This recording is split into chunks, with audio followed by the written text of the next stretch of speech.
최경영의 최강 시사.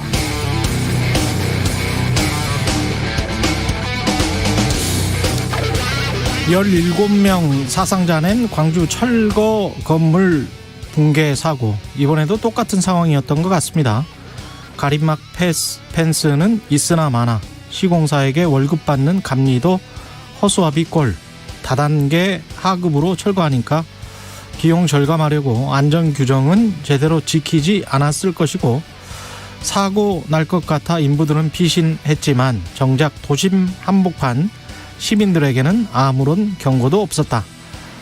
게다가 앞으로 시행될 중대재해법에서도 발주기관인 관할관청에 감독 기능이 빠져 있으니 앞으로도 이런 사고는 계속 반복될 가능성이 크다는 게 어제 인터뷰한 연세대학교 토목공학과 조원철 교수의 말이었습니다. 그런데 말입니다. 희한하게도 이런 사고는 또 한 며칠, 아무리 길어도 몇 달 지나면 잊혀지더라고요. 그리고는 또 이런 말이 나올 겁니다. 정부의 규제가 지나치면 기업이 다 죽는다. 처벌만 강화한다고 사고를 방지할 수는 없다. 원청만 처벌하면 오히려 중소기업 수주가 감소해서 중소기업들이 타격을 입는다. 그럼 공장들이 다 해외로 떠날 것이다. 그럼 우리 일자리는 어떻게 하지? 그래서 또 타협을 하겠죠. 그러다가 또 잊을만 하면 죄 없는 시민들, 사회적 약자들이 주로 죽고 다치고, 그러면 또 분노하고 처벌하고, 그러다가 아니 그래도 돈이 중요한데 하면서 제도나 법에는 구멍이 송송. 우리는 마치 무책임을 공모한 사람들처럼 앞으로도 쭉 이렇게 살아갈 것 같습니다.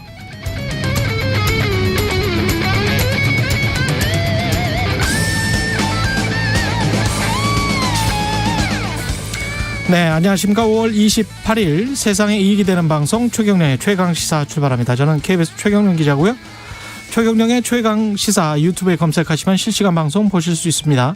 문자 자변은 짧은 문자 50원, 기본자 100원이 들은 샵 9730, 무료인 콩 어플 또는 유튜브에 의견 보내주시기 바랍니다. 오늘 1부에서는 광주 철거 건물 붕괴 사고 관련해서 정의당 강은미 의원 연결해서 이야기 나눠보고요. 2부에서는 추미애 전 법무부 장관 만나봅니다.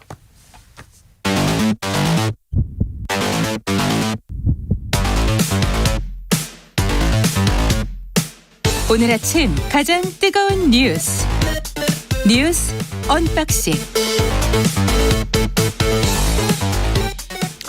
네, 6월 11일입니다 오늘. 예, 이상하게 적혀 있었네. 예, 뉴스 언박싱 시작하겠습니다. 민동기 기자, 김민하 평론가 나와 있습니다. 안녕하십니까. 예. 어제가 오늘 같고 오늘이 예. 어제 같습니다. 네. 하루하루가 어떻게 가는지 모르겠어요. 아니 근데 이런 사고는 그 광주 건물 붕괴 사고, 이게 잠원동에 있었던 사고랑 좀 비슷했었잖아요. 거의 비슷했죠. 그게 한 2년 전인가요? 네. 그래서 예비 신부 한 분 돌아가시고, 네. 예, 그랬던 사고였는데 이것도 뭐 거의 비슷한 것 같습니다. 수사 착수하고 나서 나오는 이야기들 보니까. 그러니까 예. 몇 가지 문제점이 좀 발견이 됐는데요. 일단 사고 2달 전에 그 건물 철거와 관련해서요. 예. 해당 재개발 지역 내에 민원이 접수가 됐는데, 이 민원의 내용은 일단 건물과 도로가 너무 인접해서 인명사고 등이 불안하다, 이런 내용의 민원이었습니다. 예. 근데 구청에서는 일단 공문을 발송을 했는데 그 업체들한테 실질적인 조처는 취하지 않았다라는 게 하나 있고요. 또 하나는 그 건물을 해체할 때 해체 계획서를 제출을 하지 않습니까? 근데 그 해체 계획서를 보면은 3층까지 해체를 완료한 후에 지상으로 장비를 옮겨서 1, 2층으로 해체하는 것으로 되어 있는데 그렇게 안 했을 가능성이 일단 제기가 되고 있고요. 예. 그리고 업체 쪽에서는 사고가 난 9일에야 본격적으로 해당 건물 철거를 시작했다라고 밝혔는데, 예. 주변에 그 시민들이 제보한 영상과 사진을 보면은요, 지난 1일부터 4, 5층을 그대로 둔 채 굴착기가 3층 이하 저층 구조물을 부수는 모습들이 포착이 됐다는 겁니다. 그러니까는 이 해체 계획서라는 게 이러저러한 방법으로 해체를 하면 안전하게 해체를 할 수 있습니다. 이 계획을 세워가지고 예. 관청에 보고를 한 거거든요. 예. 그래서 이게 5층짜리 건물이니까 예. 위에서부터 차례대로 이렇게 해체를 하면은 무너질 일이 없다. 이게 이제 그 계획인 거죠. 서류는 잘 꾸며놨겠죠. 그렇죠. 예. 그렇기 때문에 이걸 보고 그럼 이렇게 해체하면 문제가 없겠군 이렇게 된 건데 실제로 해체를 할 때는 지금 말씀하셨다시피 5층부터 뭐 이렇게 하는 게 아니라 5층 뭐 조금 하다가 밑에서 1층, 2, 3층에 해당하는데 뭐 파다가 뭐 이렇게 되면서 예. 이게 건물이 당연히 이렇게 계획이 없이 이렇게 철거를 하면 한쪽 면만 철거가 되고 도로 쪽은 남아서 도로 쪽으로 쏠려가지고 넘어지는 거거든요. 그렇게 된 거 아니냐 이렇게 추측할 수 있는 것이고 그다음에 이 뭐 3, 4층 뭐 이렇게 좀 철거를 할 때 건물의 그 뒤편에다가 그 장비가 딛고 올라갈 수 있도록 이렇게 좀 이 토사라든가 이런 걸 쌓아 놓습니다. 근데 이게 계속해서 어떤 먼지 비산이나 이런 것들을 막기 위해서 물을 뿌리고 뭐 이런 과정에서 이게 또 무너지면서 또 건물에 하중을 더 준 거 아니냐. 그리고 이 건물을 버텨야 되는 건물의 무게를 버텨야 되는 비계나 이런 것들이 제대로 안 돼 있었기 때문에 그것도 영향 아니냐. 여러 가지 진단들이 나오고 있거든요. 그러면 애초에 이게 왜 이랬냐. 이걸 지금 밝혀야 되는 것 같고 그 부분에 있어서 이제 하나 짚어봐야 될 게 이제 하도급 문제가 또 있는 거 아니냐. 이렇게 좀 생각이 되는 거죠. 네. 다만 이제 이 원청 측에서는 이 현장은 뭐 이 도급은 있는데 거기서 이제 단계를 더해서 다단계의 도급, 재하청 이렇게는 안 갔다 이렇게 얘기를 하고 있는데 네. 그런데 이제 그 부순 게 이제 굴착기잖아요. 근데 굴착기의 경우에는 그런 식으로 이제 그 현장에서 일을 할 때는 현장 소장이나 이런 데 확인을 하면 당연히 그 현장을 운영하는 업체가 고용해 놓은 게 아니면 당연히 그거는 하청 구조일 수밖에 없습니다. 그렇기 때문에 그런 부분들도 영향을 일부 줬다라고 판단할 수 있는 그런 내용들이 있는 것 같아요. 감리도 비상주였다며요? 그렇습니다. 예, 감리도 없었고 현장에. 근데 그게 감리가 없었긴 했는데요. 법을 위반한 건 아닙니다. 이게 왜냐하면 법에는 비상주 이 정도 규모면 비상주도 된다. 그렇죠. 그리고 재개발 조합 쪽에서 철거 과정에서 감리자가 현장에 상주하지 않는 비상주 감리 계약을 맺었는데 이게 법적으로는 문제가 없거든요. 예. 근데 법적으로 아무리 문제가 없다 하더라도 작업의 위험도라든가 이런 걸 고려했을 때는 감리자가 있었어야 했다는 그런 지적이 나오고 있습니다. 그리고 그런 민원이 계속 제기될 때 이번에 이제 그 사망 사고가 많이 일어난 게 버스지 않습니까? 그렇죠. 그러면 이제 버스 정류장이라도 조금 다른 데로 한 100m 떨어진 곳으로 옮겨졌으면 이런 사고는 안 일어났지 않았을까 그런 생각도 드는데. 그것도 과연 몰랐느냐? 모르지 않았을 거라는 의혹도 제기가 되고 있습니다. 광주광역시청은 알았을 것 같아요. 이 상황을. 특히 업체도 알았을 가능성이 제기가 되고 있는데요. 예. 사고 당일 그 버스 승강장 앞에요. 신호 요원을 두고 승강장에 들어오는 버스를 건물을 벗어나서 정차하도록 유도하는 그런 장면이 CCTV에 찍혔거든요. 건물이 무너지니까 그 유도하는 요원들이 깜짝 놀라서 그 사람들 먼저 도망가더만요. 그래서 예. 그러니까 아무래도 좀 뭔가 위험을 감지하니까 예. 그런 식으로 유도를 한 거 아니냐라는 그런 지적이 나오고 있는 거죠. 이건 뭐 맨날 사고 날 때만 이러고. 그렇죠. 나중에 뭐 책임 소재 따져보면 책임도 안 져요. 그 잠원동 같은 경우에는 결국은 현장 소장만 한 2년 징역 받았는데 그것도 사회적인 관심이 높으니까 그 정도 받은 걸 것이고 대부분의 철거 사고들 이런 것들은 그냥 유야무야 넘어가는 경우가 많죠. 경찰이 시행사인 현대산업개발하고요. 철거업체 5곳에 대해서 지금 강제 수사에 착수를 했는데 예. 과연 시행사까지 처벌할 수 있을 것인가 이거는 예. 좀 지켜봐야 할 것 같습니다. 생명이라는 게 다 소중한 건데 우리가 코로나19 때문에 지난 1년여 동안 사망하신 분들이 2,000명이 조금 안 되잖아요. 근데 산업재해 사망 사고랄지 이런 그 불가피하지는 않고 이게 인재라고 봐야 되는 거 아닙니까? 그렇죠. 이런 사고를 막으면 사실은 훨씬 더 사회가 안전해지는 건데. 그렇죠. 이런 사고가 일어날 때마다 이제 뭐 항상 언론의 헤드라인 똑같습니다. 이제 예고된 인재였다 뭐 이렇게 하고 예고된 인재였으면 당연히 그런 여러 가지 조건들을 바꿔서 이런 일이 없도록 해야 되는데 그런 노력을 뭘 할 것이냐는 사실 다 알고 있어요. 이거 할 때마다 얘기합니다. 이 뉴스 언박싱에서도 또 얘기할 것이야 아마. 근데 다 얘기하지만 비용 문제. 이 비용 문제와 돈이죠, 돈. 그렇죠. 예. 이 비용 문제를 우선해서 사람의 어떤 생명과 안전을 뒷전에 놓는 그러한 이제 어떤 세상 돌아가는 그러한 원리가 있으니 그러니 할 수 없는 일이다라는 식으로 이제 끝나버리는 것 같거든요. 계속. 그렇죠. 먹이 사슬에 돈을 가장 최상의 가치로 놓고 있는 거죠. 우리가 그렇습니다. 인간을 가장 최상의 가치로 놓고 있는 게 아니고. 그걸 예. 못 바꿔서 뭐 법도 이렇게 만들어 보고 뭐 처벌도 강화한다고 해보고 여러 가지 수단을 동원해 보지만 아직도 갈 길은 먼 것이죠. 청취자 5398님은 되풀이되는 사건 사고 기가 막힙니다. 왜 대책이 없나요? 이렇게 말씀하셨고요. 김학의 전 법무부 차관은 보석으로 풀려났네요. 네, 어제 보석으로 풀려났는데요. 예. 일단 대법원이 김학의 전 차관의 유죄 판결에 영향을 미친 증인의 진술을 완전히 믿을 수 없다 이렇게 판단을 했고요. 뇌물 줬다는 증인. 그렇습니다. 예. 최모 씨인데요. 예. 일단 유무죄 판단을 한 게 아니라 음. 심리를 다시 하라는 취지다 이렇게 설명을 하고 있습니다. 근데 김학의 전 차관 같은 경우에는 이 건설업자 윤중천 씨로부터 뭐 금품이라든가 성접대 혐의 받은 혐의를 받고 있고 예. 또 하나는 방금 말씀드린 사업가 최모 씨로부터 또 금품을 수수한 혐의 그리고 저축은행 회장으로부터 또 금품을 받은 혐의를 받고 있는데 예. 이 가운데 대부분은 뭐 증거 불충분이라든가 공소시효 만료로 무죄가 선고가 됐거든요. 예. 근데 그나마 지금 하나 이제 유죄가 인정이 된 게 사업가 최모 씨로부터 금품을 받은 건데 예.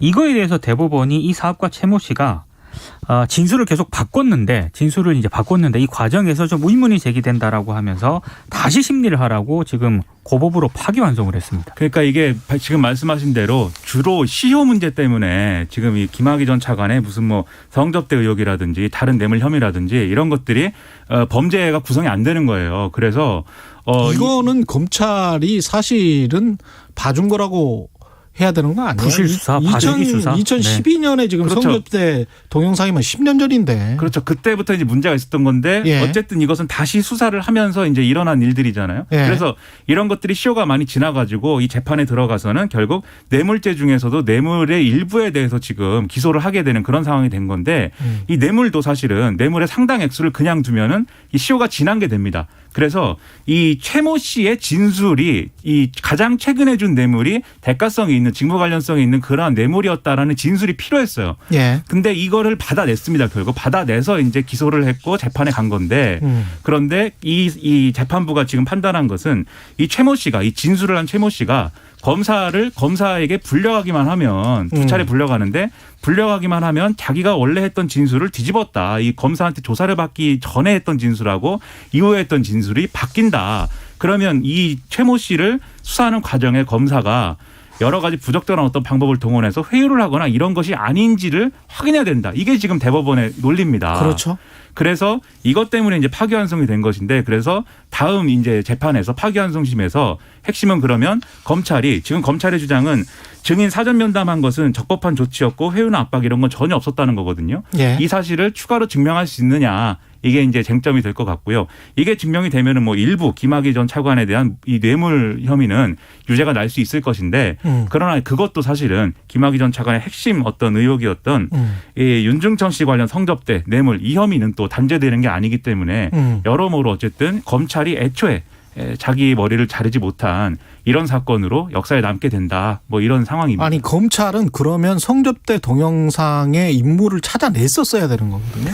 그러니까 이게 그 사람이 아니라면. 그렇죠. 처음에 예. 경찰의 부실 수사, 검찰의 봐주기 수사 이게 이제 뭐 처음부터 출발이 잘못된 것 같고요. 예. 그리고 이제 대법원이 제가 봤을 때 굉장히 또 중요한 부분을 좀 건드렸다고 생각을 하는데 어찌됐든 검사의 그 증인 사전 면담이라는 그게 있지 않습니까? 예. 이게 지금 한명숙 그렇습니다. 사건하고도 연관이 예. 돼 있죠. 근데 그 진술의 신빙성을 평가하고 판단 기준을 제시한 이게 최초의 판례거든요. 그렇습니다. 그러면 이게 앞으로 검찰이 굉장히 고민을 많이 해야 될 겁니다, 아마. 예.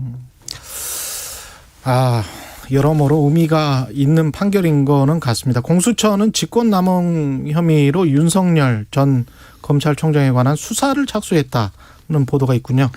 이게 그 지난 2월에 사법정의 바로 세우기 시민행동 줄여서 이제 언론들이 사세행이라고 하는데요. 예. 윤 전 총장과 검사 2명을 공수처에 고발을 했습니다. 왜냐하면 2019년 5월 옵티머스 펀드 사기 사건을 부실 수사한 의혹이 있다는 거였고요. 그리고 3월에는 한명숙 전 총리 모해 위증교사 의혹을 받는 검사들에 대한 수사를 방해했다면서 예. 윤 전 총장과 조남관 당시 대검 차장을 역시 같은 혐의로 고발을 했거든요.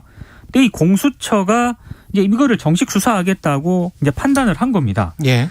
근데 이걸 어떻게 볼 것인가? 언론들은 통상 고발 사건을 검토하는 처리 절차의 일환이다. 이렇게 보는 언론도 있고 또 하나는 아니 그러면 그동안 공수처가 수사할 대상이 아니거나 수사할 만큼의 혐의점이 보이지 않는 사건에 대해서는 검경의 사건을 이첩을 해왔는데 예. 이건 덥석 받지 않았느냐. 예. 결국에는 이 사건을 그만큼 비중 있게 들여다보고 있다는 얘기인데 왜 이 사건을 비중 있게 들여다볼 것인가를 두고 이런저런 해석들이 나오고 있습니다. 근데 이게 참 쉽지 않을 것 같아요. 왜냐하면 첫 번째로 이제 옵티머스 사건의 경우에는 이 당시에 이제 무혐의가 나온 게 예. 옵티머스의 이제 투자한 주체가 지금 이제 전파진흥원인 거잖아요. 그렇죠. 근데 전파진흥원이 이 당시에는 자기들이 투자한 금액이나 이런 것들을 회수를 했고, 그다음에 자기들은 이렇게 별 이제 그 생각이 없었는데 과기부에 계속 민원이 들어오고 이래서 이게 예. 옵티머스가 그 자기들끼리 어떤 분쟁이 있었던 거잖아요. 전파진흥원 공공기관이니까. 그렇죠. 네, 분쟁이 예. 있었는데 과기부에다가 민원을 넣는 바람에 과기부가 이거는 수사 의뢰라 해서 한 거지. 예. 별로 그런 생각이 없다. 이렇게 주장을 하는 바람에 사실 무혐의가 나왔다라고 그동안은 검찰이 주장을 했거든요. 그렇습니다. 그래서 예. 이런 사례에 대해서 직권남용 적용하기가 좀 어려울 것 같고 그리고 이제 한명수 전 총리 이 문제도 이 내용이 크게 보면 두 가지인데 당시에 논란이 될 때 뭐 이 사건을 서울중앙지검 인권감독관실에 뭐 배당을 했다. 예. 감찰부에 배당을 하지 않고 그다음에 이후에 이제 이문정 검사가 감찰연구관으로 간 이후에 수사권을 주고 여기에 대해서 담당을 시켰어야 되는 담당에서 배제했다 이런 건데 다 검찰이 지금 그 당시에 그렇게 했던 것들이 정당하다는 논리를 지금 갖고 있거든요. 예. 그렇기 때문에 직권남용 법률을 적용하는 게 애초에 좀 힘들다. 네, 힘든 데다가 검찰에 지금 논리가 있기 때문에 쉬운 일이 아니다 이렇게 생각이 되는데 그러면 이거 왜 공수처가 이거 수사 왜 하는 거냐 여기에 대해서는 지금 여러 가지 해석이 나올 수밖에 없는 거죠. 지금 야당은 국민의힘 같은 경우에는 벌집 쑤신 듯 합니다. 예. 윤석열 탄압이 시작됐다. 이거를 시작으로 해서 지금 여당이나 또는 이제 여당에 가까운 분들이 막 계속 고발을 해가지고 공수처가 윤석열 전 총장을 계속 수사를 하는 그림이 만들어질 것이다. 이렇게 주장을 하고 있는데 한편에서는 이런 시각도 있는 것 같아요. 말씀하신 것처럼 그냥 통상 절차이다. 고발 들어왔으니까 이제 수사하는 것이고 예. 뭐 기소할 만하면 하고 안 할 만하면 안 할 것이다. 이런 시각이 있는 반면 이런 시각도 있습니다. 한쪽에서는 이게 조희연 서울시 교육감을 시작으로 해서 공수처가 정치적 논란이 있는 수사를 하다 보니까 예. 뭔가 균형 맞추기를 지금 하는 거 아니냐. 이런 시각도 있어서 해석만 분분한 그런 상황 때문에 혼란이 더 가중되고 있습니다. 예. 국민의힘 새 지도부는 오전에 발표되죠? 오전에 발표가 됩니다. 예. 네. 누가 될까요? 궁금하네. 최종 투표율이 45.36%가 나왔다는데 예. 이렇게 거대 정당에서 뭔가를 투표를 했는데 이 정도 예. 투표율이 나온 거 상당히 높게 나온 거거든요. 거의 지자체장 선거 투표하는 것 정도는 나온 것 같아요. 그렇죠. 투표율이. 그런 그렇죠. 얘기를 네. 하더라고요. 지금 네. 분위기상 이준석 후보가 안 되는 게 이상하다. 이례적인 거다라고 네. 해석을 하시는 분들이 많습니다. 예. 그런 그래서 보도들도 나오고 있습니다. 예. 이준석 대표 탄생 가능성이 저도 높다고 보는데 예. 탄생. 그렇죠. 네. 저는 그런 면에서 네. 뭐 이준석 이 후보의 그런 면에서 나는 30대다 뭐 이런 말씀하시고 싶은 거 아니에요? 그렇죠. 지금? 철학엔 동의하지 않으나 제 또래가 또 야당 대표가 예. 된다는 점에서는 감격스럽다. 그렇게까지는 아니지만 예. 기분이 좀 이상합니다. 예. 그러면 약간 좀 나는 왜 뭐 하고 있지 뭐 이런 생각을 가지시는 30대도 있을 수도 있어요. 저는 평론가를 하고 있습니다. 예. 뉴스 언박싱 민동기 기자 김민아 평론가였습니다. 예, 고맙습니다. 고맙습니다. KBS 일라디오 최경영의 최강시사 듣고 계신 지금 시각 7시 38분입니다.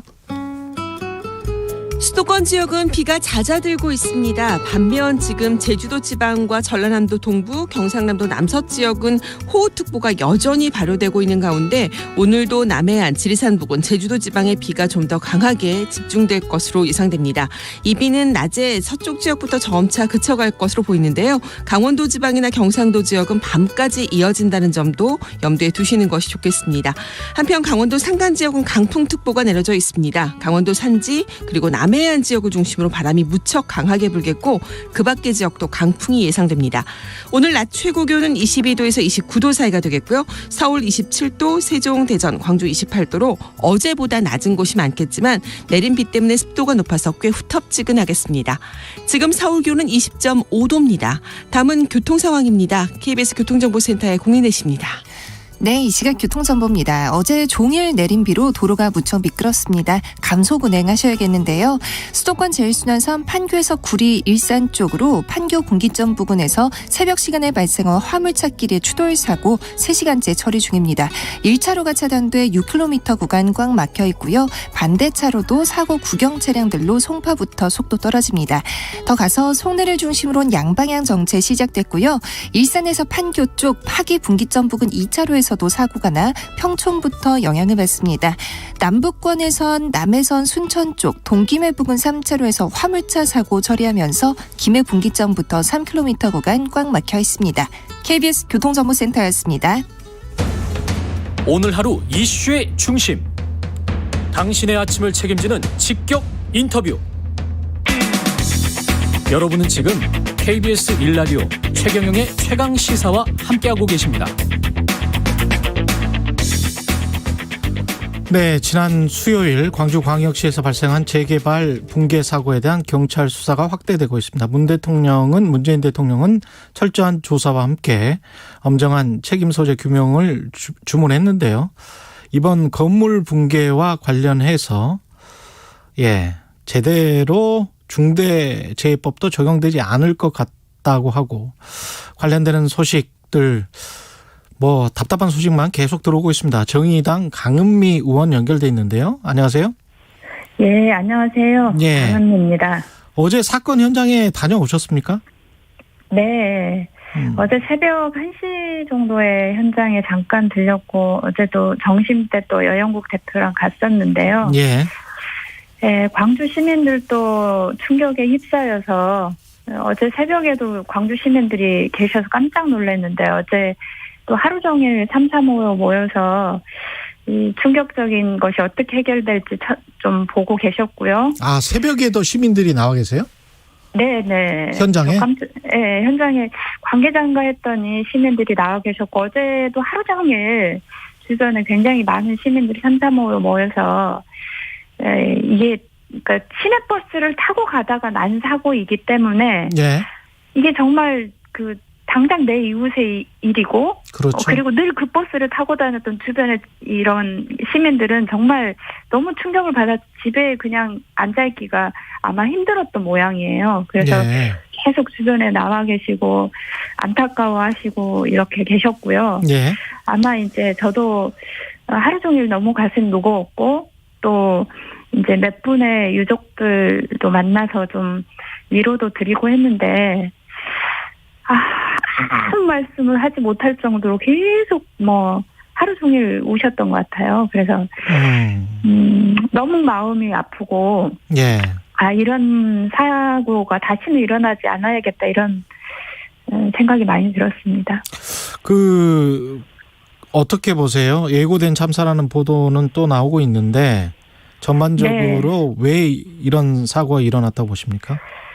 그러니까 이제 정말 안타까운 게 아시겠지만 19년도 잠원동 건물 붕괴하고 똑같은 과정이거든요. 그러니까 뒤편을 먼저 철거를 편하게 철거하면서 앞쪽에 있는 건물의 무게중심이 앞으로 쏠리면서 도로로 이렇게 건물이 붕괴됐었잖아요. 그래서 그때도 1명이 사망하고 3명의 부상자 발생했는데 똑같은 사고가 일어난 건데 이제 이런 문제 때문에 작년에 이제 그 법이 개정이 돼서 5월 8일 이후로 건축물을 4층 이상 해체를 할 때 허가서를 제출해야 되고 그 허가서에는 감리가 있으면서 계속 점검을 하게 돼 있습니다. 아, 법이 개정이 됐었군요. 그때.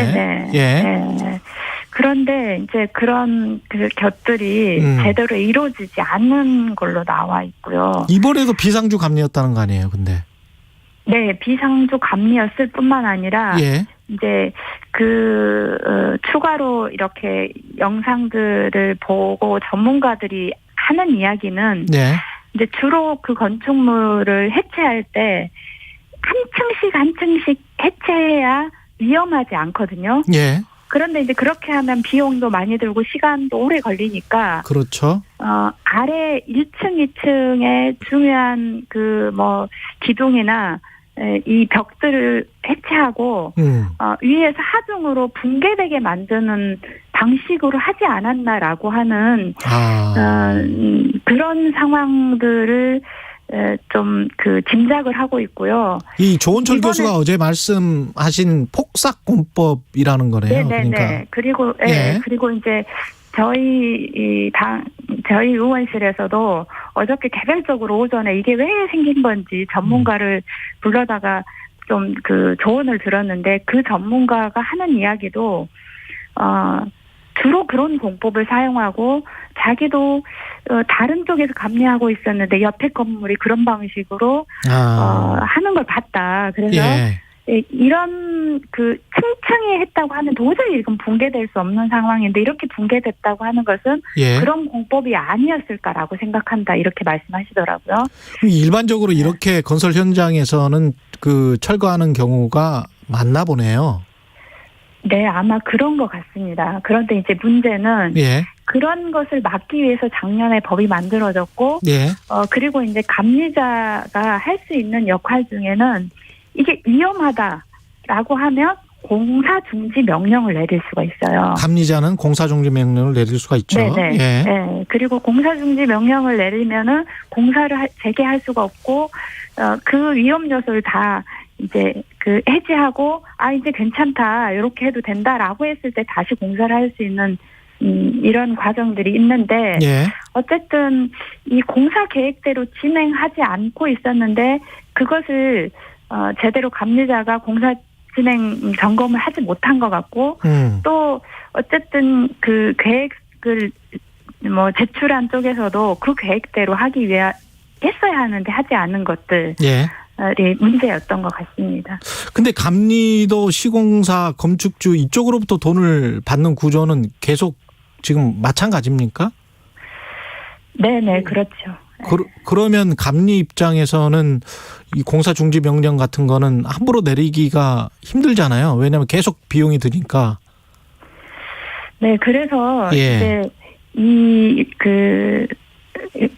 공사 허가를 받을 때 안전 기준을 지키게는 했는데 결국은 돈줄이 어디 있냐에 대한 문제이기 때문에 이제 그런 것들을 좀 제도적으로 다시 개선하는 게 필요한지 이런 것들을 좀 봐야 될 것 같고요. 그러니까 이제 공사비 책정을 할 때 공공기관에서 설치하는 기준들은 기준이 정해져 있는데 이제 이렇게 공공기관이 아닌 곳에서는 그것에 준해서 이 감리비를 책정할 수 있다고 돼 있기 때문에 실제로 감리비와 관련해서도 정말 이런 상주해가지고 이걸 해체할 만큼 충분한 감리비가 주어졌는지 등을 비롯해서 전체적으로 좀 이 사고에 대한 진실 규명이 돼야 될 것 같고 이걸 통해서 다시는 이런 사고가 일어나지 않도록 하는 조치가 정말 필요할 것 같습니다. 가령 우리나라의 이런 안전사고의 가장 큰 문제는 한 번 일어난 사고는 다시는 안 일어나잖아요. 다른 나라들은. 근데 우리는 2년 전에 일어났는데 똑같은 사고가 2년 후에 일어났고 이번에는 더 많은 사망자가 생겼다는 게 심각한 문제인 거죠. 그래서 이후에 이제 좀 해야 될 일이 많을 것 같습니다. 그 현대산업개발 같은 경우는 이게 다단계 하도급 구조는 아니었다 이렇게 이야기하고 있는 것 같은데 어떻게 보세요? 일단 그 현대산업개발이 어제 뭐 브리핑에서는 그렇게 이야기를 했는데 주변에서는 다단계일 수 있다. 그것도 확인해야 된다. 이런 이야기가 좀 있고요. 또 그 많은 전문가들이 이제 하청업체 소속이 어디냐 이렇게 물어보면 그걸 명확하게 말하지 않는 것은 다단계이기 때문에 그렇게 말하지 않을 수 있다. 이런 상황이어서 이것도 다단계였는지 확인을 좀 하고 이런 다단계가 계속 일어난다고 하면 그러면 이 다단계를 금지할 수 있는 방법은 뭔지 이것까지도 좀 대책을 세워야 될 것 같습니다. 지금 법 아래에서는 이런 사고가 일어나면 인명사고가 일어나면 누가 처벌을 받습니까? 얼마나? 일단은 현재로 보면 감리자하고 시공사하고 그다음에 해체 작업을 맡은 업체가 받을 거고 그다음에 이제 현대산업개발이 이제 여기에다가 이 그 하청을 줬기 때문에 예. 이제 그거 관련해서 그 관리 감독이 제대로 됐는지까지를 좀 살펴보긴 해야겠지만 예. 대부분은 이렇게 이 원청에 대해서는 실제로 처벌하기가 그동안에는 쉽지 않았습니다. 예. 그래서 이제 중대재해처벌법을 만들었는데 1월 통과했죠, 국회에서. 네. 예. 그런데 이제 어저께 법리를 막 따져봤더니 예. 이게 시행이 되더라도 예. 또 이 사건은 처벌하기 좀 어려운 거예요. 시행은 언제부터죠?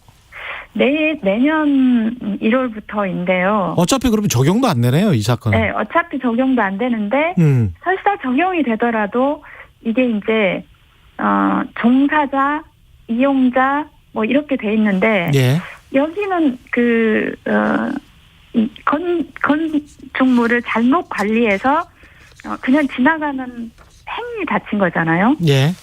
그러다 보니 이 법망에는 또 포함이 안 되는 거예요. 아. 그래서 이제 이런 방식의 시민재해는 그러면 중대재해도 처벌할 수 없으면 그냥 이제 과시치사 형사범으로 처벌해야 되는 거여서. 중대재해는 그러니까 노동자가 사망했을 때만.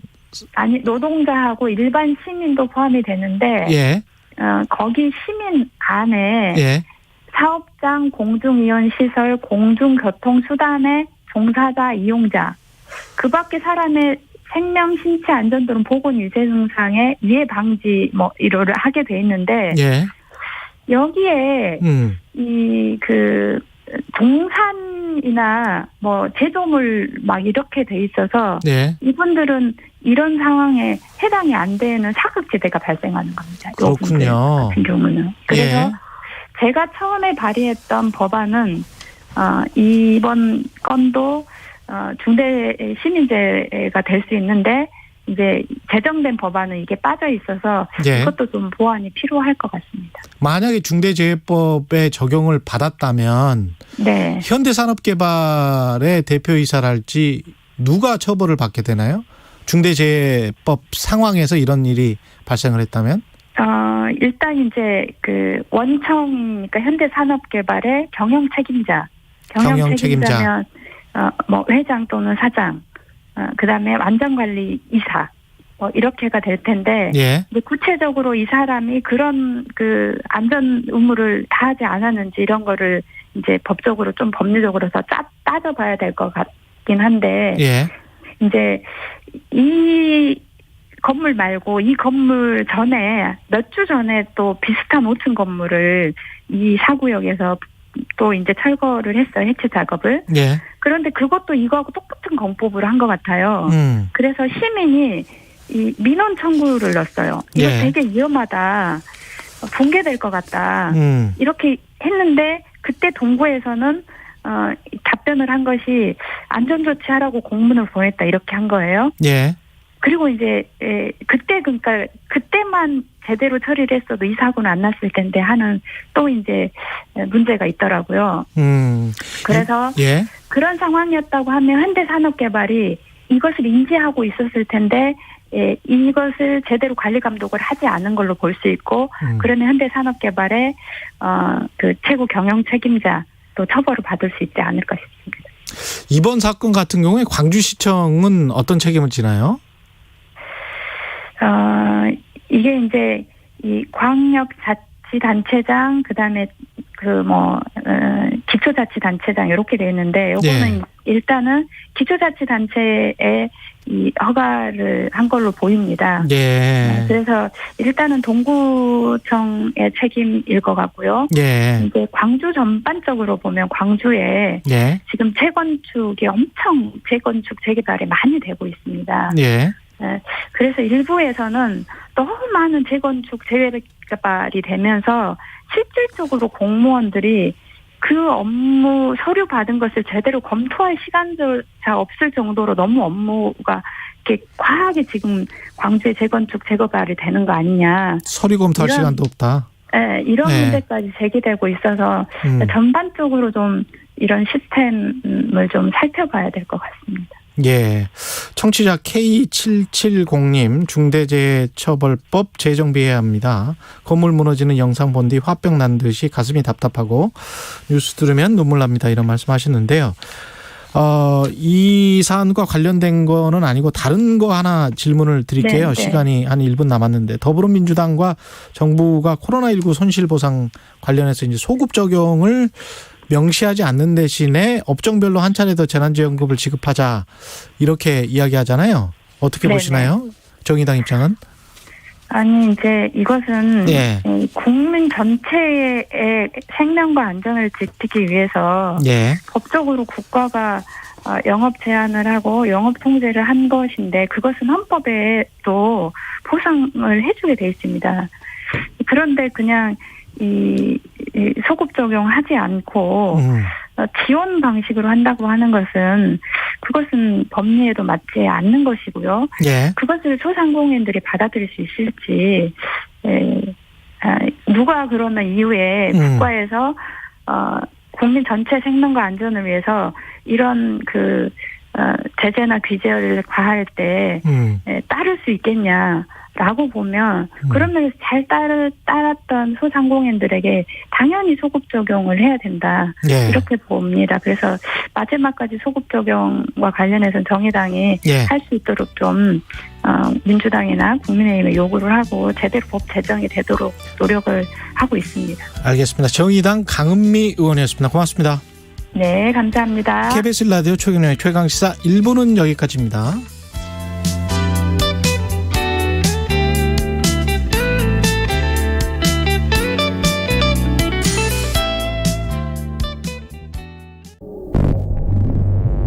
너 공산주의자지.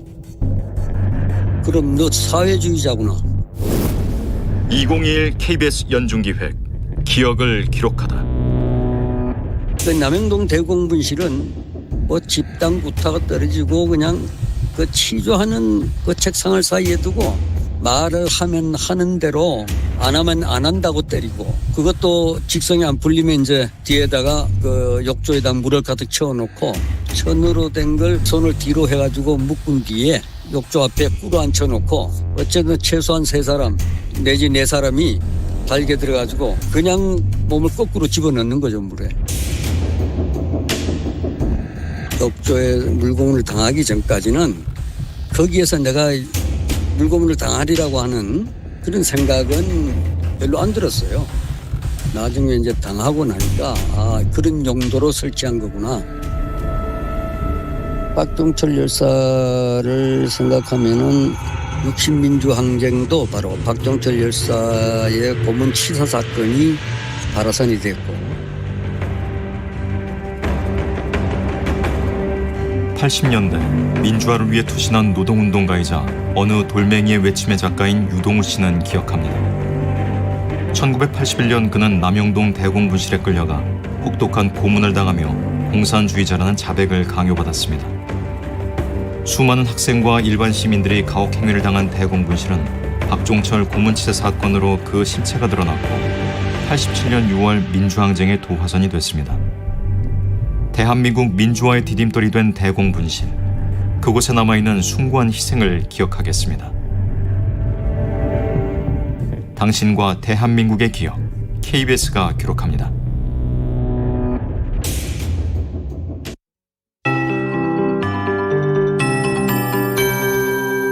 KBS 58분 날씨. 오늘 다소 궂은 날씨입니다. 먼저 특보 상황부터 살펴보면 호우경보가 제주도 대부분 지역에 내려져 있고요. 제주도의 서부와 전라남도 동부, 경상남도 남서 지역은 호우주의보, 강원도 산간 지역은 강풍특보, 남해와 제주도 남쪽 먼바다에는 풍랑특보가 내려진 곳도 있습니다. 이 풍랑특보는 동해 먼바다로 확대될 가능성이 높은 상태입니다. 오늘 우리나라는 북한 쪽에서 북동진하는 저기압의 영향권을 들고 있기 때문에 여전히 하늘이 흐리고 곳곳에 비가 내리고 있습니다. 비는 강한 남풍과 지역 효과가 더해지는 남해안과 지리산 부근, 제주도 지방을 중심으로 좀 더 강한 바람비가 계속 이어질 것으로 보이고 시간당 강우량이 30mm가 넘을 때가 있을 것으로 보입니다. 강원도나 경상도 지역은 오늘 밤까지 비가 좀 더 길게 이어질 것으로 보이고 나머지 지역들은 점차 차츰 그쳐가겠습니다. 수도권 서부의 경우 비가 이미 그친 곳도 많은 상황입니다. 이런 가운데 강원도 산지는 이미 강풍특보가 내려져 있고 남해안 지역도 오늘 바람이 무척 거세게 불 것으로 예상되고요.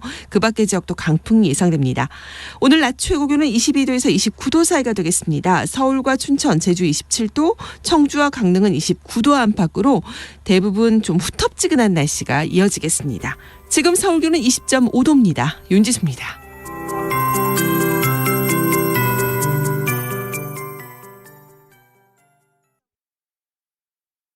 정성을 다하는 국민의 방송 KBS가 8시를 알려드립니다. AM 711kHz, FM 97.3MHz, KBS 1라디오입니다. HLKA.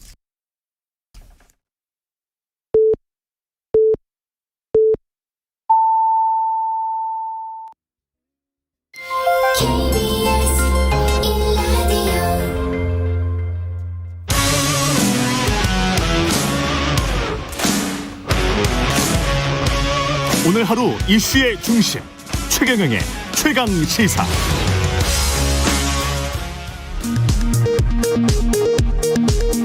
라디오 정보센터 뉴스입니다. 국민의힘은 오늘 오전 10시에 전당대회를 열고 당대표를 비롯해 최고위원 4명과 청년 최고위원 1명을 선출합니다. 세대 교체를 기치로 내건 이준석 후보가 각종 여론조사에서 압도적인 우위를 유지한 가운데 안정과 경험을 강조한 나경원, 주호영 후보의 뒤집기 가능성이 주목됩니다. 파업에 돌입했던 타워크레인 노조가 오늘 새벽 정부와 교섭을 타결해 파업을 철회하기로 했습니다. 양측의 합의사항에는 소형 타워크레인 장비 결함 조사에 노조 추천 전문가가 참여하는 방안 등이 포함됐다고 노조는 설명했습니다. 성폭행 피해 사실을 폭로해 미투 운동에 불을 붙인 김지은 씨가 안희정 전 충남지사 등을 상대로 낸 민사소송 재판이 오늘 시작됩니다. 김 씨는 지난해 7월 안전지사의 범행으로 외상 후 스트레스 장애를 겪었다며 안전지사와 충청남도에 총 3억 원을 청구하는 소송을 제기했습니다. 2020년 국민계정 잠정 통계를 분석한 결과 지난해 한국의 가처분 소득 대비 가계부채 비율이 사상 처음으로 200%를 넘어선 것으로 파악됐습니다. 코로나19 사태가 장기간 이어져 온 가운데 한계 상황에 몰린 취약계층의 가계 사정이 우려된다는 분석입니다. 영국 코널에서 현지 시간 11일 개막하는 G7 정상회의를 앞두고 보리스 존슨 영국 총리가 주요 7개국 정상들이 2023년까지 전 세계에 코로나 바이러스 백신 10억 회분을 기부하기로 뜻을 모았다고 발표했습니다. 지금까지 라디오 정보센터 뉴스 아나운서 장수현이었습니다.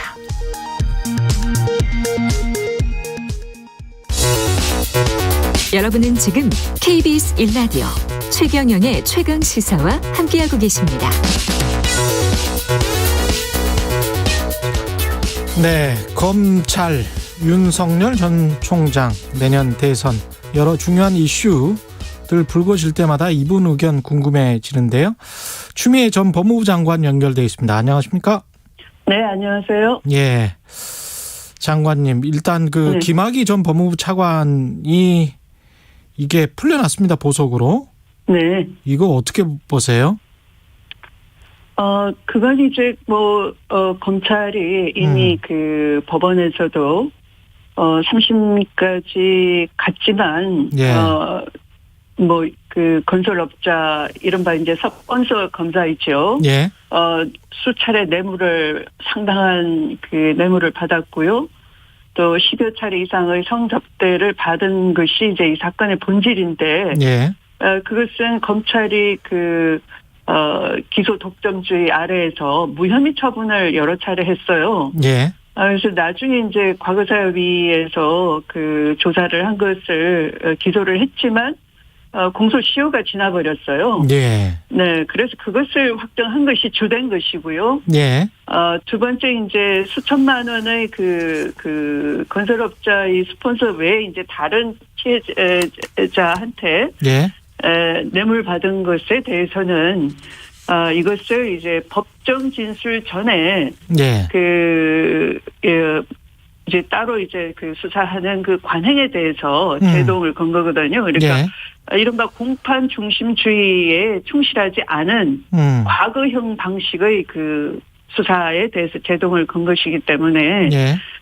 그 판결의 의미를 제대로 살펴야 될 것 같고요. 예. 그래서 뭐 그거에 대한 대표적인 사건 떠오르는 게 있으시죠. 바로 예. 한명숙 전 총리 그 정치자금 수사 사건에서 그 죄수인 증인을 검사들이 여러 차례 직책훈련, 모의훈련을 시켜가지고 허위 증언을 하도록 한 것이거든요. 그것에 대해서는 검찰이 그 지난 3월에 이 검사의 무해 위정 교사 혐의에 대해서 무혐의 처분을 또 해버렸어요. 예. 근데 이게 이제 어제 이제 같은 날 대법원은 여기 그 수사 관행에 대해서 제동을 걸었고요. 예. 같은 날 공수처에서는 바로 그 한명숙 정치자금 그 수사에 있어서 위정교사를 했던 예. 검사에 대해서 불기소 처분한 것에 대해서 또 이제 수사를 착수를 해서 직권 남용을 해서 직무유기를 한 것이다라는 혐의로. 예. 그래서 대법원과 이 공수처가 같은 방향으로 가는 오히려 그런 의미가 있다 이렇게 보여지네요. 저로서는. 예. 네. 근데 이제 지금 관련돼서 이른바 이제 성접대 동영상 2012년부터 거의 10년 전인데. 그렇죠. 네. 그거는 사라지고. 네네. 불법 출국 금지와 관련된 어떤 네. 절차적인 문제만 주로 네네. 남았어요. 보도되고 네네. 있고 어떻게 네네. 생각하십니까? 그 지금 성접대 동영상을 예. 말씀을 하셨는데 뭐 이른 아침에 이거 얘기하기가 참 뭐 하지만 예. 그 성접대 동영상은 검찰 스스로가 누군지 너무 잘 알아요. 국가수 뭐 감정을 거치지 않아도 예. 딱 봐도 누군지 그분들은 다 아세요. 왜냐하면 거기에 그냥 동영상만 올라온 것이 아니고요. 예. 그 음성 녹음이 음성이 녹화된 것이 있군요. 예. 네네 있는데 그 음색하며 또 그 노래가 예. 그 해당 주인공의 김학의 전 차관이죠. 예. 그분이 늘 술자리에 가면 부르는 18번 노래라는 거예요. 네, 그래서 이건 딱 봐도 뭐 가르마 이전에 저분이 김학의 씨가 맞다라고 예. 하더라고요. 보는 분들은. 예. 네. 그래서 그 당시에 이미 불기소하는 게 아니고요. 제대로 수사를 하고 기소를 했어야 되는 건데 예. 그 본질은 그 기소 독점을 하는 검찰이 예. 직권 남용해서 다 감춰버리고 사건을 매장시킨 거죠. 그래서 나중에 지금 너무 해결망측한 거죠. 뭐 예. 지금 기억을 해보시면 예. 출국 금지가 당연히 됐어야 되는데 출국 금지 처분이 안 된 정보를 누군가 그 김학의 씨 측에다가 제공을 했겠지요. 예. 그래서 출국 금지가 안 된 걸 그 정보를 알고 미리 나갈 준비 변장을 다 했잖아요. 대역도 앞세우고. 네. 그런데 그 사건을 도리어 이제 와서 누가 김학의가 당연히 나갔어야 되는데 출국을 방해하고 못 나가게 했느냐. 그러니까 예. 이게 하나의 검찰이 조직 범죄 같은 거예요. 가치가 전도된 사건이었다. 네. 예. 네. 그걸 꼬리 자르려고 했었는데 이게 검찰 전체의 신뢰가 이게 들통나는 순간에 신뢰가 추락하는 엄청난 사건이죠. 예.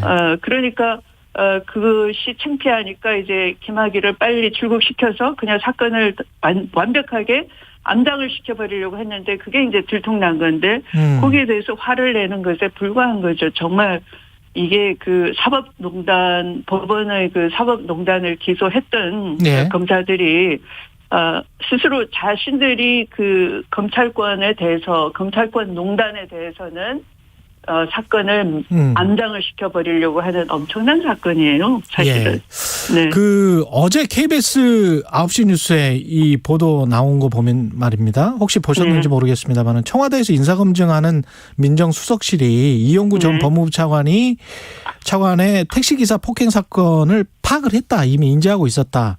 네. 그 관련된 기사에 보면 법무부도 11월 9일 지난해 11월 9일에 이 사건을 인지하고 있었다. 이런 대목이 나오거든요. 네. 그때 당시에 이제 장관이셨기 때문에 네. 그 부분은 이거 어떻게 보시는지.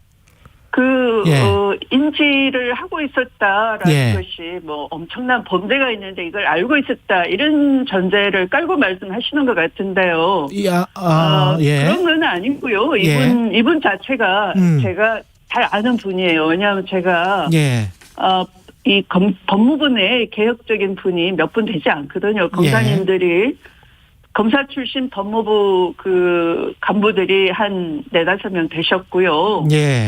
그러니까 이 검찰의 미래를 어떻게 끌고 가자 이렇게 개혁적인 분이 그러니까 오죽하면 그 지금 검찰총장으로 지명됐던 당시의 차관 김호수 차관이 그 개혁적인 검사 법무부 안에 있는 5명을 개혁에 저항하는 그 윤석열 사단에서 을사오적에 빗대 가지고 무슨 이 검찰 오적이라고 라고 이름을 붙였다고 해요. 비아냥되면서. 그런데 그 당시 지금의 그 이용구 차관님은 그 당시에 법무실장 비검사 출신의 법무부 간부인데 법무실장은 여러 가지 그 개혁 법안들을 만드는 곳이에요. 법무부 안에서. 네, 그러니까 이분은 법무실장을 오랫동안 하면서 이 문재인 정부 초기부터 법무실장을 하시면서 그 개혁적인 그 간부 검사 출신들과 함께 여러 가지 개혁 입법에 기여하신 분이에요. 그러니까 이제 이분에 대한 그 증오는 아까 그런 을사오적에 빗댄 검사 출신은 자기 식구들이니까 또 그렇다 치고 이분을 뭐 오적에 포함시키진 않았지만 비검사 출신으로서 각종 개혁 입법을 추진하는 쪽이니까 이 반개혁 세력으로서는 을사오적에 비견되는 미운 존재인 거죠. 네, 그래서 이분은 그 법무부의 문민화를 상징하는 그 최초의 법무부 차관이 되신 거고요. 대내외적인 신망이 아주 높은 분인데 법률 이론도 굉장히 해박하시고 합리적인 분이에요. 그러니까 대표적으로 그 검찰이 뭐 인권 침해한다든지 해서 그 소송의 상대방이 될 수 있는 거잖아요. 근데 이걸 소송 수행을 검찰이 불법을 하고 또 검찰이 소송 수행도 하고 소송 지휘도 하고 해왔어요. 이런 것을 이제 법무부로 가지고 온 그러니까 대표적으로 이분이 해낸 거죠. 그래서 제가 있을 이제 때 그걸 좀 타겟화되고 있다 이런 말씀이시네요. 그러니까 이용우 전 차관이. 그러니까 이게 막 뒤집어 쓰고 있는 거죠. 그러니까 뒤집어 쓰고 있다. 네네, 막 과장시키고 하는 거고. 그러니까 뭐 좀 여쭤볼 말이 많아서 여기까지 하고요. 그 박범계 장관이 지금 법무부 직제 개편안 하고 있는데 이것과 관련해서 김경진 전 의원이 우리 프로에 출연해서 이런 이야기 하더라고요. 6대 범죄 수사에 있어서 장관 승인 받도록 한 이 부분은 이 부분은 장관이 끝나고 나서 만약에 정부가 바뀌면 그러면 박범계 장관이 기소될 수 있다 이런 주장을 했거든요. 어떻게 보세요? 그것은 뭐 그 말씀하신 의원이 이해를 못해서 그러니까 이 검찰 개혁의 취지나 방향을 오해한 것에서 비롯된 것 같고요. 지금 형사부에서는 무슨 뭐 그 직접 수사를 하려면 장관을 승인을 받아야 된다라는 그런 것을 뭐 반발한다라고 보여지고요. 왜냐하면 형사부라는 것은 그 수사를 전담하는 경찰에서 송치한 사건을 전담하는 부서거든요. 그러니까 전담하고 있는 이 외의 거를 하면 안 된다예요. 근데 굳이 불가피하게 해야 된다면 승인을 받아라 하는 것은 그런 그 흔한 외의 일을 하기 때문에 누군가는 감독해야 되는 거고 그 지휘 감독권자는 바로 장관일 수도 있는 거죠. 그러니까 장관이 뭐 직접 승인한다가 아니라 이 검찰청법 8조에 의해서 지휘 감독권이 그 파이프라인이 검찰총장인 거죠. 검찰총장을 통하여 승인할 수 있는 거죠. 그러니까 이 지금의 그 검경 수사권 조정 이후에 그러면 이 될수록 직접 수사할 수 있는 범위를 줄이고 직접 수사하지 말라는 것이고 이제 전국적으로는 수사권을 다 내려놔야 되는 것이죠. 왜냐하면 수사라는 건 불가피하게 인권 침해적인 것이니까 그걸 수사를 전담하는 부서에 맡기는 것이고 전국적으로는 이제 수사청을 설치해야 되는 것이고요. 그런데 그거의 수사에 대한 적법성 통제를 이제 법률 전문가인 검사가 하자는 것이고요. 이게 다 선진 사법 형사사법에서 하고 있는 것이고 우리는 70년 동안 안 했던 것이고 후진적인 것이고. 아니 근데 장관의 승인을 받게 되면 그러면 아무래도 이제 독립성이나 검사들의 독립성이나 중립성에는 좀 그 영향을 끼치게 될 것 같은데요. 정치적으로는.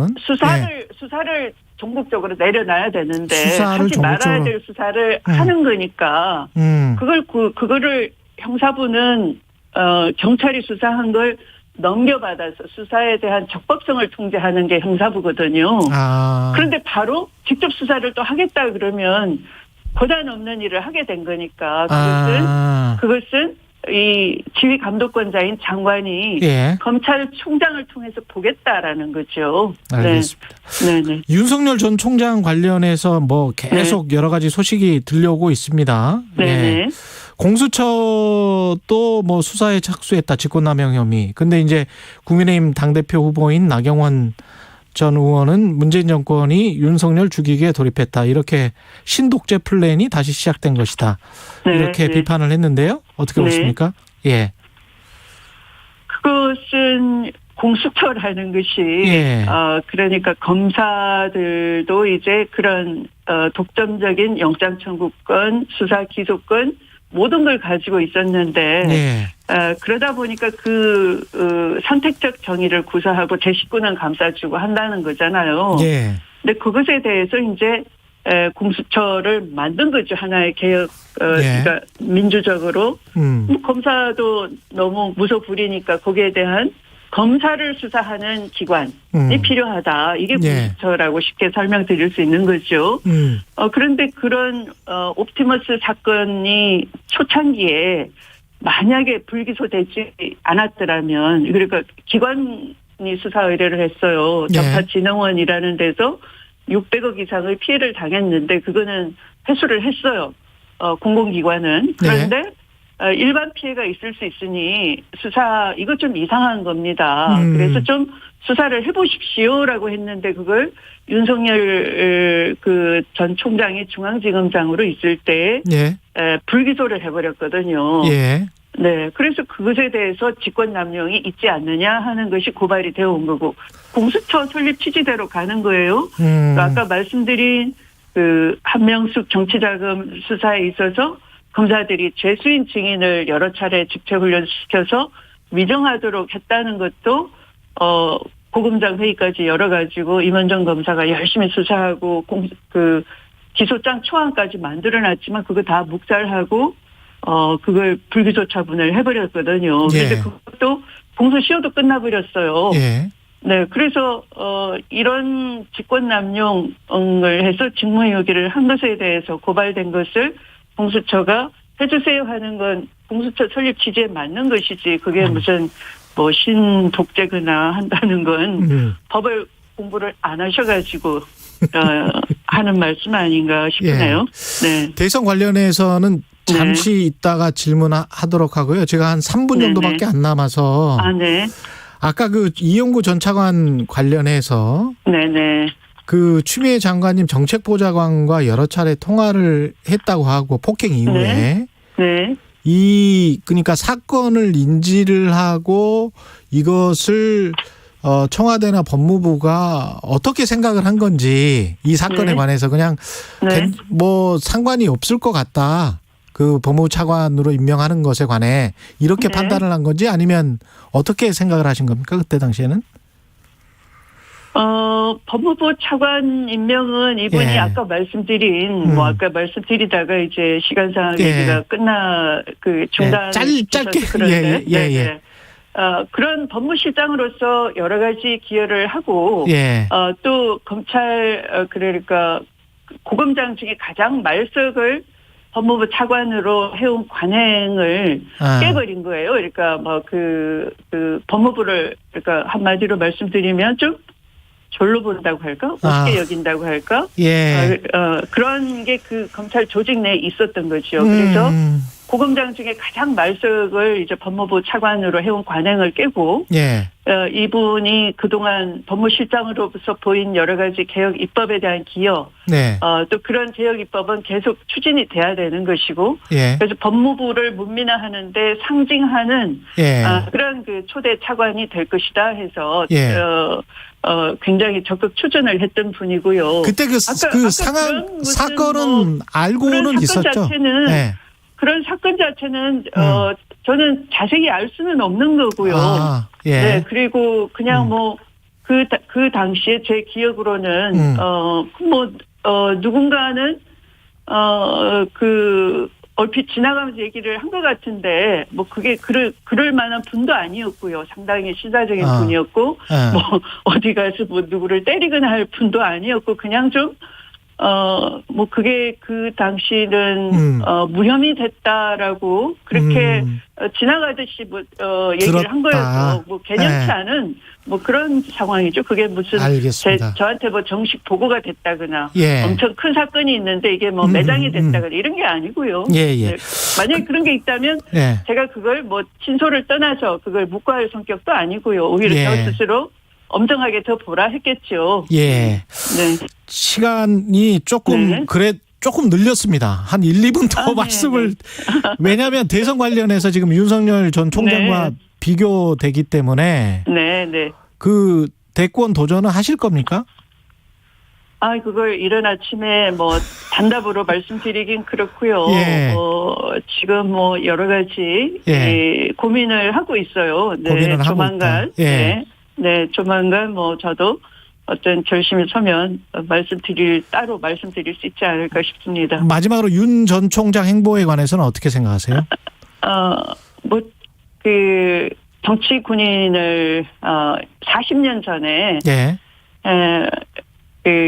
정치 군인은 우리가 이미 이제 경험한 것이고요. 네, 그 민주주의에 대해서 민주주의를 어떻게 파괴하는지를 그리고 이제 그런 하나회라는 정치 군인을 척결해냈죠. 김영삼 정부에서. 예, 그렇습니다. 네, 그런데 이 정치 검사는 더 무서운 거죠. 왜냐하면 한 손에 칼, 한 손에 법전을 들고서 있는 거니까 더 엄청난 거죠. 그래서 민주주의 위기를 초래하는데 이것은 민주주의 수준과 상관없이 하루아침에 민주주의를 우리도 모르는 새 파괴할 수가 있어요. 한번 생각해 보십시오. 이 검찰을 마음대로 주무를 수 있는 사람이 바로 대통령이 됐을 때 그 사람들이 느낄 수 있는 공포감을 한번 생각해 보십시오. 그래서 정치 검사가 바로 대권을 직행한다 하는 건 우리 민주주의를 그냥 악마한테 던져주는 거나 똑같습니다. 그래서 그건 절대 있을 수가 없다 하는 경각 가져야 되는 것 같아요. 네, 여기까지 하겠습니다. 말씀 감사합니다. 추미애 전 법무부 장관이었습니다. 고맙습니다. 공정, 공익, 그리고 균형. 한 발짝 더 들어간다. 세상에 이익이 되는 방송. 최경영의 최강시사.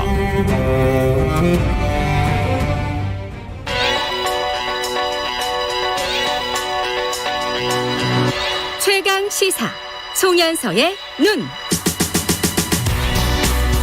네, 송현서의 눈. 서울신문 송현서 기자 나와 있습니다. 안녕하세요. 네, 안녕하세요. 예, 엘살바도르라고 중미에 있는 국가죠. 그렇죠. 중미에 있는 국가죠.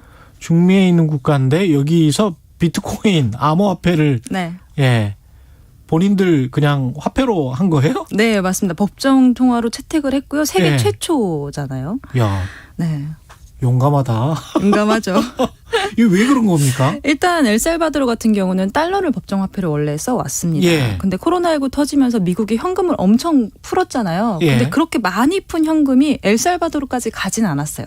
그러니까 이제 공급을 못 받아서 굉장히 어려움을 겪었고 결국 인플레에 시달리다가 이제 이걸 완화하고자 하는 방안으로 이제 이 비트코인을 떠올린 겁니다. 왜냐하면 어떤 중앙은행도 통제를 할 수 없는 뭔가가 필요하다. 판단을 한 거예요. 그래서 이제 공급 통제가 안 되는 가상화폐를 써보자라고 이제 판단을 한 거고. 근데 좀 아이러니한 게 이 암호화폐라는 걸 쓰려면 사실 인터넷 계좌도 있어야 되고 뭐 이런 것들이 있어야 되는데 엘살바도르라는 국가는 국민 전체 70%가 현금만 쓰는. 그래요?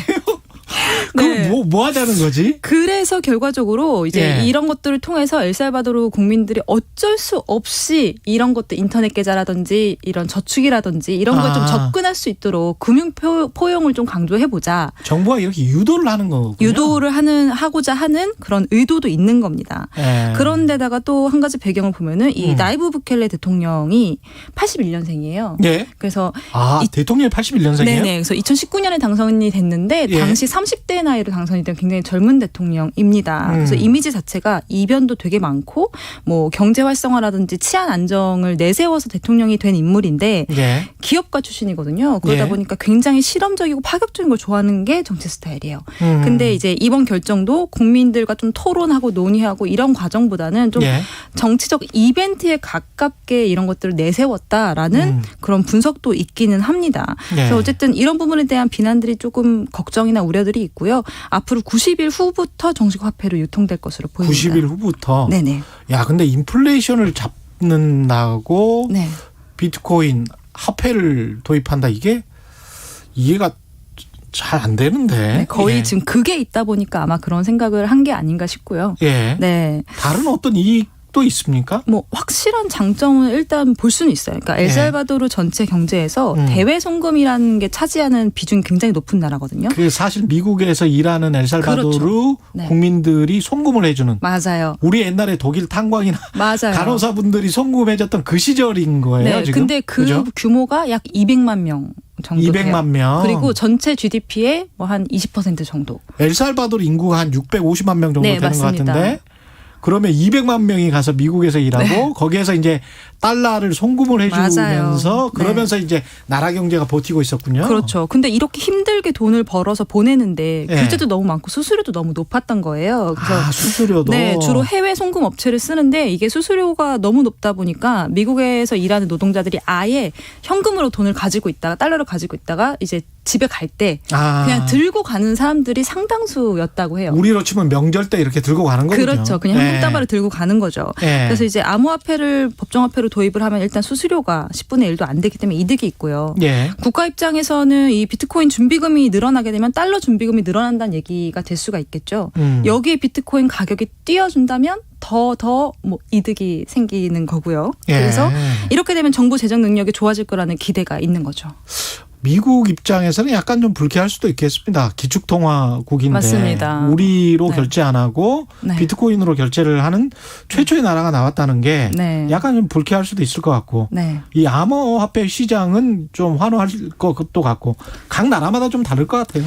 좀 다른데 뭐 세계 최초 사례다 보니까 이게 성공할 거다 아닐 거다라고 얘기하기가 좀 그 레퍼런스 자체가 없잖아요. 지금. 그렇습니다. 그래서 의구심을 가지는 사람들이 많고 뭐 미국 매체 같은 경우에는 자국 통화가 없는 엘살바도르 같은 나라도 사실은 이 비트코인을 법정화폐로 할 생각조차 하지 않고 있다. 왜냐하면 효과가 없을 것이라고 생각을 한다는 거죠. 그래서 거의 평가절하하기도 하고요. 근데 실질적으로 이 나라가 좀 작고 영향력이 크지 않은 나라이기 때문에 크게 비트코인 시장 영향을 주지 않을 거라는 그런 평가들도 많습니다. 그러니까 상징적 의미만 있다는 거죠. 비트코인이라는 암호화폐라는 화폐 자체가 어떤 나라에서는 이렇게 법정화폐까지 인정이 됐어라는 상징적 의미 정도. 그리고 중국 같은 경우는 사실 엘살바도르하고는 완전히 정반대의 지금 행보로 가고 있잖아요. 이번 주에는 관련된 SNS 계정을 다 막았습니다. 그리고 앞으로도 더 단속을 강화할 거고 미국도 지금 암호화폐를 계속 단속해 나가는 규제를 강화하는 추세이기 때문에 아마 시장은 계속 불안할 것 같고요. 기대 심리가 있기는 한데 아마도 투자자들이 그렇게 당장은 환호할 만한 그런 이제 그 급등이랄까 이런 것들은 좀 보기 어려운 상황이지 않을까 싶습니다. 얼마나 쓸지도 궁금하네요. 이 나라가 보니까 인터넷 보급률도 그렇게 높지 않은 것 같던데. 맞아요. 보급률도 높지 않고, 그러니까 사실 계좌가 없다는 건 저축 개념이 없다는 뜻이죠. 그렇게 되면은, 그러니까 현금을 쓰는 거에 너무 익숙한 사람들인 거예요. 그렇다 보니까 일단은 뭐 이거를 대통령은 기대를 하고 있겠지만 오히려 어려워하시는 분들도 당연히 있겠죠. 알겠습니다. 서울신문 송현서 기자, 송현서의 눈이었습니다. 고맙습니다. 감사합니다. KBS 일라디오 최경영의 최강시사 2부는 여기까지고요. 잠시 후 3부에서는 김호기의 사회학 카페 준비되어 있습니다. 일부 지역국에서는 해당 지역 방송 보내드리겠습니다.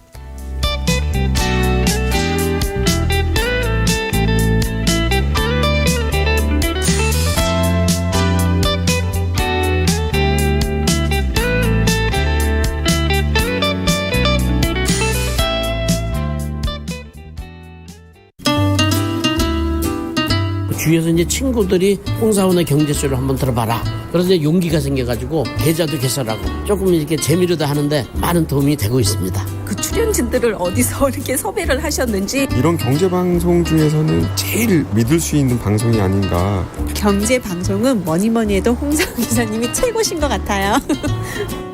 오후 4시 5분 홍사원의 경제쇼. 다른 정보만 전해드립니다.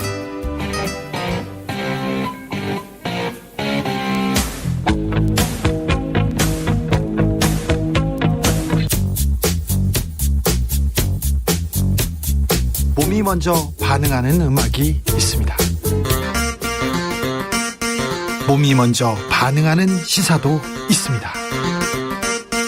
매일 오후 5시 5분 KBS 1라디오 주진우 라이브. 지금 시각은 8시 30분입니다. KBS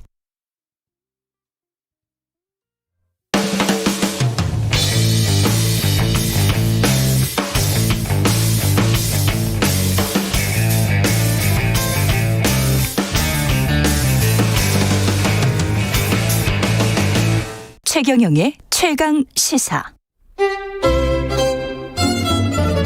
최강 시사. 김호기의 사회학 카페. 어서 오세요. 네, 뉴스의 이면에 있는 흐름과 우리 사회의 큰 담론에 대해서 이야기해보는 시간입니다. 김호기의 사회학 카페, 연세대학교 사회학과 김호기 교수님 나와 계십니다. 안녕하세요. 안녕하세요. 예, 지난주에는 보수 이야기했고 오늘은 진보 이야기 하는데요. 진보는 원래 키워드가 뭡니까? 변합니까? 변하죠. 변합니까? 예. 그러니까 영어로 말하면 이제 보수는 더 컨저버티브. 예. 그러니까 보존하다 지키다라는 그렇죠. 거고요. 예. 진보의 경우는 이제 더 프로그레시브인데요. 그러니까 앞으로 나아가다. 예, 그런 의미죠. 예, 따라서 보수가 안정을 중시한다면 진보는 이제 변화를 우선시한다고 볼 수 있습니다. 예, 우리나라에서도 진보하면 김대중 정부, 노무현 정부 그리고 예. 이제 현 문재인 정부를 보통 떠올리곤 하는데요. 예. 이 정부들의 어떤 흐름들을 보면 그러니까 중도 성향의 정부에서 예. 진보 성향의 정부로 계속 변화가 모색돼 왔다고 볼 수 있습니다. 예. 그 지난주에도 이제 서구의 보수와 한국의 보수를 비교를 해 주셨는데 한국의 진보 민주당을 진보라고 부를 수 있는지도 잘 모르겠고 학자분들마다 좀 엇갈리는 것 같은데 서구의 진보랑 좀 비교하면 어떻습니까? 그러니까 서구의 진보의 경우는 계몽주의와 마르크스주의에 있습니다. 예. 우리 고등학교 때나 대학교 때 예. 많이 배우기도 하는데요. 예. 제2차 세계대전 이후에는 이제 정치적으로는 사회민주주의, 그다음에 경제적으로는 케인주의가 진보를 대변해 왔습니다. 영국 노동당, 독일 3인당, 프랑스 사회당, 예. 그리고 좀 우리가 리버럴하다고 그러죠. 예. 자유주의적 성향이 있는 미국의 민주당이 어떤 대표적인 진보 정당들이라고 볼 수 있습니다. 그런데 우리나라 진보는 1960, 70년대 그러니까 예. 박정희 시대였죠. 특히 70년대 유신 독재와 맞서 싸운 민주화 세력에 의해서 주도됐습니다. 예. 이들의 핵심 논리는 우리나라의 정치 구도는 첫 번째로 이제 민주대 반민주 구도로 이루어졌다는 것이고요. 두 번째로는 바로 그렇기 때문에 민주주의를 구현하는 것이 시대사적 과제라고 봤습니다. 예. 이게 이제 서구와 우리나라의 어떤 진보의 그렇죠. 뭐 같은 점이기도 하고 뭐 다른 점이기도 합니다. 역사 때문에 그렇게 이제 생각을 하게 된 거네요. 예. 예. 그런데 이제 이 정의당 같은 경우에는 제가 보기에 이런 표현이 어떨지 모르겠지만 순수 진보에 가깝습니다. 순수 진보. 예. 그리고 이제 민주당 경우는 예. 일종의 이제 중도 진보죠. 하이브리드 진보. 예. 예. 정의당 같은 경우는 이제 99년도에 우리 최근에도 잘 알고 계시겠습니다만 민주노동당에 99년도에 창당됐거든요. 예. 이 그 기원을 두고 있죠. 근데 정의당 노선은 저희들이 보기에는 전형적인 서구 사회민주주의 노선과 유사합니다. 예. 그래서 이들은 순수 진보, 뭐 예. 경우에 따라서는 정통 진보라고 볼 수 있는데요. 예. 민주당 경우에는 이제 그 기원이 이 6월 항쟁을 통해서 열린 민주화 시대 때 예. 바로 그때 이제 만들어진 정당이죠. 예. 평화민주당이라고 기억하실 겁니다. 예, 맞아요. 평민당. 예. 평민당이 그 역사적 기원이라고 볼 수 있는데요. 그러니까 김대중 노무현 문재인 정부에서 볼 수 있듯이 중도 진보에 가깝습니다. 경제 정책은 좀 서구적 기준에서 보면 그러니까 사실 보수죠. 이제 보수 내지는 중도에 가깝고 예. 반면에 그러나 이제 사회 정책은 진보적 성향이 분명한 것으로 보입니다. 예. 그래서 사회 정책이라고 하면 어떤 것들이 뭐 있나요? 복지 정책 같은 경우가 대표적이죠. 복지 노동 정책? 예, 뭐 그런 예. 것이라고 볼 수 있죠. 예. 그래서 어떤 사람들은 이제 민주당을 이제 중도 자유주의 정당이라고 뭐 보는 경우도 있는데요. 예. 우리 뭐 서강대 손호철 명예교수가 대표적인 분인데 저 같은 경우는 중도 진보 정당이지 않겠는가. 그리고 네. 조금 전에도 말씀드렸듯이 김대중 노무현 문재인 정부를 거치면서 예. 계속 중도에서 진보 쪽으로 이동해 오기도 했습니다. 이게 왔다 갔다 하는 거군요. 근데 예. 이렇게 약간 더 진보적이 됐다라고 보시는 겁니까? 예, 저는 지금 진보적이 됐다고 보고 있고요. 예. 여기에 이제 결정적인 영향을 미친 것이 그러니까 복지 정책에 대한 과감한 수용과 추진입니다. 우리나라 이제 복지 정책의 어떤 역사적 기점을 이룬 것이 2010년도 무상급식 논쟁입니다. 아, 예. 예, 그러면서 이제 복지가 당연히 국민들이 이 받을 수 있는 권리라고 생각하는 것이죠. 예, 아. 예. 근데 이것을 주도했던 것은 이제 현재 민주당으로 대표되는 이른바 이제 민주화 세력이라고 할 수 있겠죠. 예. 그렇군요. 근데 이제 4.7 재보궐선거 이후에 어떤 뭐랄까요. 그 전에 총선 때 보면 굉장히 득세할 것처럼 이렇게 생각이 되던데 그것도 또 아니란 말이죠. 지금 좀 지지세가 지지부진한데. 예, 예. 제가 보기에 이제 두 가지 이유가 있어 보입니다. 예. 하나는 이제 현실적인 정치 세력이 문재인 정부잖아요. 예. 근데 이제 이 기대했던 만큼 정책적 역량을 보여주지 못한 것으로 보입니다. 특히 부동산 정책 실패가 국민들의 실망과 분노를 일으켜 왔는데요. 어제 10일 부동산 전문 리서치 업체 리얼투데이가 발표한 자료에 따르면 문재인 정부 4년간 서울 아파트값 상승률이 86.5%, 87%에 예, 달했습니다.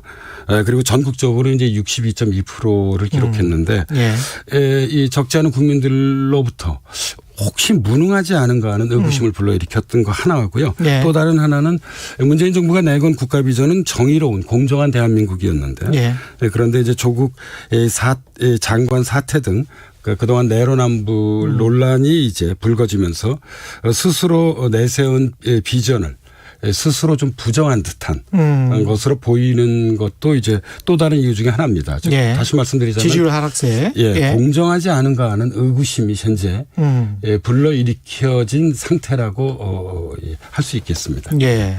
청년 세대 같은 경우에 이제 특히 4.7 재보궐선거에서 뚜렷하게 어떤 정치 세력으로 각인이 됐었던 것 같고 그렇게 보면 4050이 민주당을 지지하고 원래 이제 장노년층 쪽은 보수 쪽을 많이 지지했었던 거잖아요. 그러면 이제 청년 세대는 일종의 캐스팅 보트가 되는 겁니까? 예, 제가 보기에도 그렇습니다. 그러니까 6070 세대가 보수라면 우리나라의 대체적 흐름이요. 4050 세대는 제가 조금 전에 말씀드렸던 민주화 세력 내지 민주화 세대와 역사적인 어떤 그런 동질 경험을 가지고 있습니다. 동질적 경험을. 예, 그래서 절대적인 지지 세력이죠. 함께 해왔다. 근데 반면에 이제 2030 세대들은 좀 한 걸음 물러서서 사실 이제 보수와 진보 사이에 놓여져 있는 세대라고 할 수 있을 것 같습니다. 그래서 뭐 크게 보자면 저는 최근 2030 세대는 뭐 보수나 진보 어느 한쪽이 기울어져 있다기보단 좀 중도적 성향을 보여주고 있지 않나 하는 생각이 듭니다. 더해서 이제 한 가지 더 말씀드리자면 또 그 2030 세대 내에 어떤 젠더 균열이라고 할 수 있는 남성과 여성 이 간의 이 정치적 성향의 차이도 주목해 봐야 할 지점입니다. 아, 정치적 성향의 차이, 남녀 사이에서 그 국민의힘 같은 경우에 이제 문재인 대통령 있고 이낙연, 정세균 총리 그 대선 후보들이 이렇게 쭉 있단 말이죠. 근데 이제 그 중에서 이재명 경기지사만 기본소득을 주장을 하면서 국민의힘 쪽에서는 이제 포퓰리스트다 이런 비판을 계속 하고 있고 그러면서 이낙연 전석연 총리하고는 약간 좀 다른 행보를 가고 있는 거잖아요. 네. 그러면 진보라는 이 틀 안에서 봤을 때는 이재명 지사는 그 국민의힘이 주장하는 것처럼 어떤 포퓰리스트 또는 어떤 진보의 어떤 또 다른 카테고리 이렇게 놓을 수 있습니까? 어떻게 보세요? 그러니까 제가 보기에 이재명 지사의 정치 철학은 단서를 붙이자면요. 예. 21세기적 포퓰리즘과 닮아 있습니다. 21세기적 포퓰리즘. 예, 그러니까 예. 20세기적 포퓰리즘은 인기 영합주의였는데요. 예. 21세기적 포퓰리즘은 엘리트 대 국민이라고 하는 새로운 정치 균열을 부각시킵니다. 아. 예. 그러니까 21세기 기준에서 보면 예. 이 이재명 지사는 스페인 포데모스와 같은 진보적 포퓰리즘과 유사합니다. 이건 제가 이제 학문적 시각에서 말씀드리는 예. 겁니다. 그러니까 이 21세기적 진보적 포퓰리즘은 기득권을 비판하는 것 하나하고요. 예. 서민의 이익을 적극적으로 대변하려고 하는 것이 또 다른 특징을 이루고 있습니다. 아. 그러니까 이 지사의 대표 정책이 기본소득이잖아요. 그렇죠. 예. 근데 이런 기본소득과 같은 것을 통해서 어떤 엘리트, 기득권에 맞서는 국민 혹은 인민의 가치와 이익을 대변하려는 것. 이게 이제 제가 보기에는 이재명 지사의 어떤 정치 철학인 것 같습니다. 예. 물론 이제 문제는 이제 기본소득과 같은 정책에 소요되는 이제 재원을 어떻게 마련할 것인가에 있겠죠. 예. 뭐 이제 이 점에서 저는 증세 없이 복지 없다는 주장에 좀 공감하는 편입니다. 그러니까 양극화를 해결할 수 있는 방법은 더 많은 성장과 더 많은 복지 외에는 없습니다. 예. 근데 더 많은 복지를 위해서는 증세가 불가피하죠. 그래서 이제 증세에 대한 네. 국민적 합의가 저는 이제 우리 사회에서 우리나라에서 네. 매우 중요한 과제라고 좀 보는 편입니다. 근데 이제 증세도 또 우리가 복지할 때 보편적 복지, 선별적 복지 이야기하지만 증세도 어떻게 보세요? 다 걷어야 됩니까? 아니면은 그 돈 많이 번 사람들한테만 걷어야 됩니까? 아니면 그러니까 저는 이렇게 생각합니다. 예. 이제 이른바 부자 증세와 예. 보편적 증세를 적절히 결합시켜야 된다. 제3의 대안이 필요하다고 봅니다. 예. 그러니까 많이 번 만큼 많이 내야죠. 예. 그러나 또 국민이기 때문에 예. 누구나 다 또 증세의 책임을 일정 부분 감당해야 한다고 보는 편입니다. 예. 어떻게 보세요? 지난주에는 보수는 앞으로 어떻게 나가야 된다 이렇게 확실히 제시를 해 주셨는데 진보는 그러면 진보의 철학과 비전은 어떻게 돼야 됩니까? 저는 사유의 철학보다는 우리나라 현재 진보에게 필요한 것은 행동의 철학인 것 같습니다. 행동의 철학. 예, 사회학자 막스 베버가 이제 이런 말을 합니다. 정치에서 가장 중요한 것 중에 하나는 책임윤리다. 정치는 다른 것하고 달리 문제를 해결하고 결과로서 자신을 증명해야 한다고 강조한 바 있습니다. 그러니까 진보의 이상이라고 하는 것은 더 나은 사회, 어떤 그런 전진하는 그런 이 국가의 모습을 보여주는 것인데요. 이런 진보의 이념과 이상에 대해 반대하는 전 국민들은 없을 거라고 생각합니다. 그런데 이런 진보적 이상을 추구하는 정치가라면 그 누구라 하더라도 문제 해결 능력을 선보여야 한다고 생각합니다. 문제 해결 능력의 다른 말이 저는 실력이자 유능함이라고 생각합니다. 다시 말씀드리자면 실력을 갖춘 유능한 진보. 이런 행동의 철학이 어떤 우리 한국 사회에서 요구되는 어떤 진보의 어떤 그런 핵심적인 철학이지 않을까. 현재적 시점에서는 그렇게 볼 수 있다고 생각하는 편입니다. 실천해라. 예, 유능하게 실천해라. 뭐 이런 말씀이시네요. 예. 청취자 김영성님, 요즘은 진보가 보수 같기도 하고 보수가 진보 같기도 하고요. 최혜자님, 보수 진보 편가르지 말고 사안에 따라 실용주의로 가야 한다는 생각이 듭니다.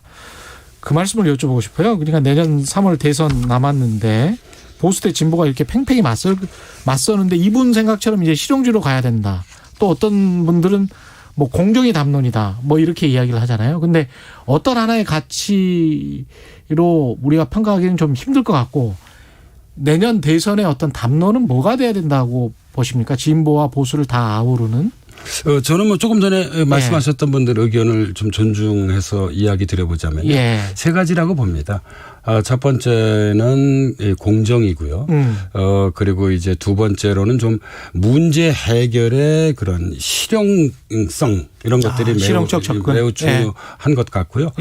그리고 세 번째로는 보수 진보를 좀 넘어서서 우리 사회가 진정한 선진국으로 좀 발도 좀 할 수 있는 최근에 우리 선도 국가에 대한 그런 토론도 많이 있지 않습니까? 그런 비전이 좀 제시되길 바라고 있습니다. 알겠습니다. 여기까지 듣겠습니다. 말씀 감사하고요. 지금까지 연세대학교 사회학과 김옥희 교수였습니다. 고맙습니다. 네, 감사합니다. 예, KBS 1라디오 최경영의 최강시사 듣고 계신 지금 시각은 8시 43분입니다. 이 시각 교통정보입니다. 지금도 경남과 제주 등 남부권에 많은 비가 내리면서 사고가 이 지역에 집중돼 있습니다. 남해고속도로 순천 쪽 동김해 부근에 화물차 사고 차량 갓길로 옮겨졌지만 정체 더 길어졌는데요. 김해 분기점부터 4km 정체가 되고 있고요. 부산 울산고속도로 울산 쪽 기장 분기점을 150m 앞두고 3차로에서 사고가 나 뒤쪽으로 처리 여파받습니다. 이 주변 시야가 흐릴 만큼의 폭우가 쏟아지고 있고 바람도 강합니다. 살펴 지나시기 바랍니다. 또 서울 시내에선 남산 3호터널 도심 쪽 터널 진입로 1차로가 작업으로 차단되면서 부근 정체고요. 올림픽대로 공항 쪽 천호대교부터 성수대교 쪽으로 잠실 쪽은 방화부터 성산까지 서행하다 노량진 수산시장부터 강남권으로 막바지 출근 정체에 남아 있습니다. KBS 교통정보센터였습니다.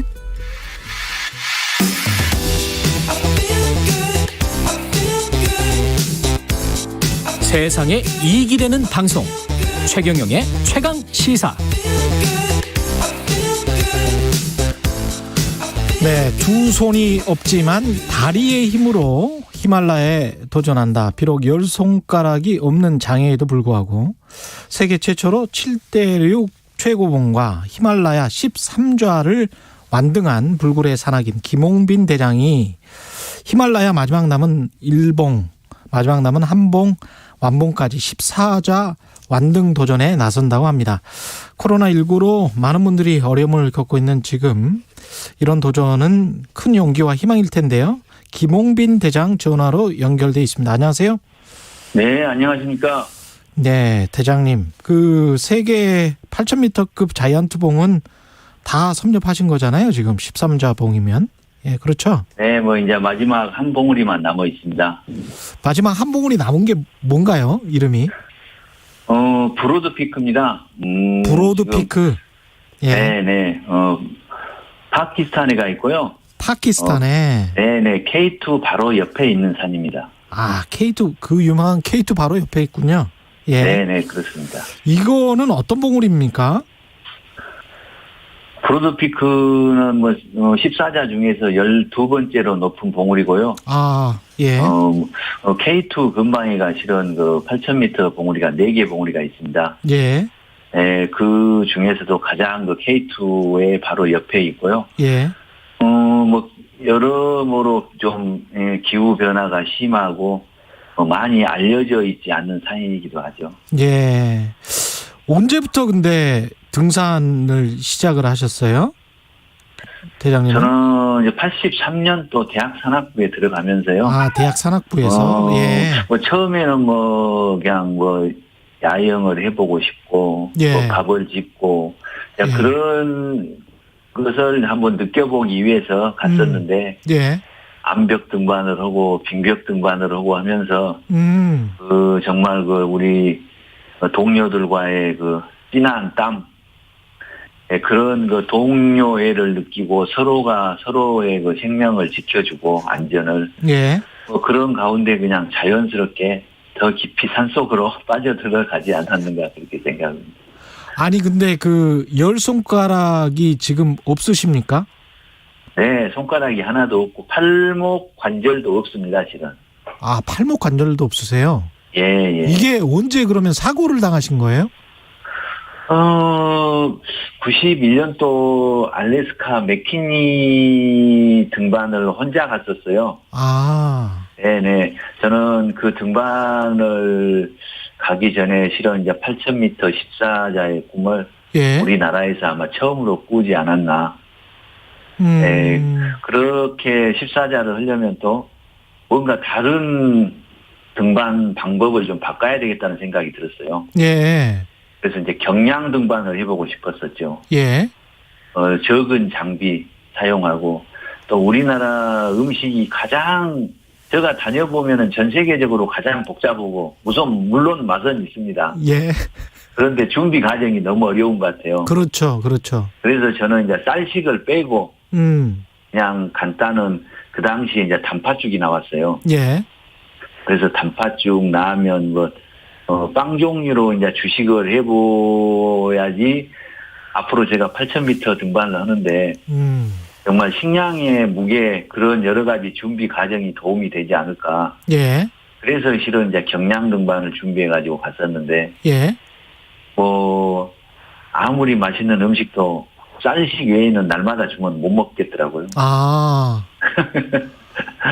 이제 그런 것 때문에 이제 체력이 좀 이제 많이 탈진을 하셨군요. 탈지고 이제 나중에는 이제 마지막 캠프에서 정상을 실은 2번을 시도했었습니다. 예.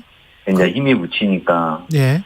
오늘 하루 더 쉬었다가 내일 갔다 와서 또 8,000m 봉우리가 3개가 또 이미 잡혀 있었어요. 갈 수 있게끔. 예.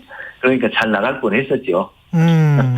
이제 그 과정에 이제 뭐 정말 이제 뭐 쉬면서 뭐 말씀하신 대로 탈진이 고소가 겹치고 하면서 구조되는 과정에 실은 손이 이렇게 된 겁니다. 산이다 보니까 이제 급경사고, 예. 눈하고 얼음밖에 없다 보니까 썰매에 이제 저를 싣고 이제 구조를 하는데 예. 제 몸이 이제 벼랑으로 빠져나갈 수가 있기 때문에 좀 세게 묶었나 봐요. 그래서 이제 왼쪽 어깨를 좀 강하게 묶으니까 혈액순환이 안 되고 그러면서 이제 얼어 들어오기 시작하고 워낙 날씨가 추우니까요. 동상이군요, 동상. 네네. 그래가지고 이제 약간 의식이 있을 때는 왼쪽 손을 좀 가슴에 안으려고 하다 보니까 등산 글러브가 미끄럽지 않습니까? 그래서 이제 오른손에 장갑을 벗고 했던 것 같아요. 그러다 보니까 오른손, 왼손이 다 동상이 걸리고 손목 관절도 없어가지고 갔다가 뭐 정말 이 쇠로 연결해가지고 붙이고 이제 그런 상황에서 또 뭐 잘 생활할 수 있게끔 만들어줬습니다. 지금은 뭐 웃고 말씀하시지만 정말 아팠을 것 같은데요. 이런 상황에서도 또 이제 등반을 하시는 거 아니에요? 계속 해 오셨고. 네. 이게 산이 어떤 존재이길래 그렇습니까? 친구 같고, 예. 서로는 뭐 정말 저를 타이르고 가르쳐주는 스승님 같고, 예. 뭐 친구 만나러 가는데 뭐가 필요합니까? 그냥 안 보면 보고 싶죠. 예. 보면은 할 말도 없고. 예. 그런 것 같아요. 막상 가면 할 말은 없지만 꼭 보고 싶은. 네. 예. 그리고 또 뭔가를 또 가르쳐주고. 그러면 최근에는 어떻게 이제 훈련은 어떻게 하세요? 훈련은 저희 지금은 뭐 계속 그냥 컨디션 유지만 하고요. 예. 실은 제가 이제 젊었을 때. 예. 워낙에 이제 많은, 산행 활동을 하면서 근력을 만들었고 또 뭐 운동으로는 이제 뭐 인라인 스케이트도 많이 또 탔었고요. 예. 또 사이클 선수도 해서 뭐 좋은 성적 내고 지금도 스키는 전국체전에 나가면은 2관왕을 하고 있습니다.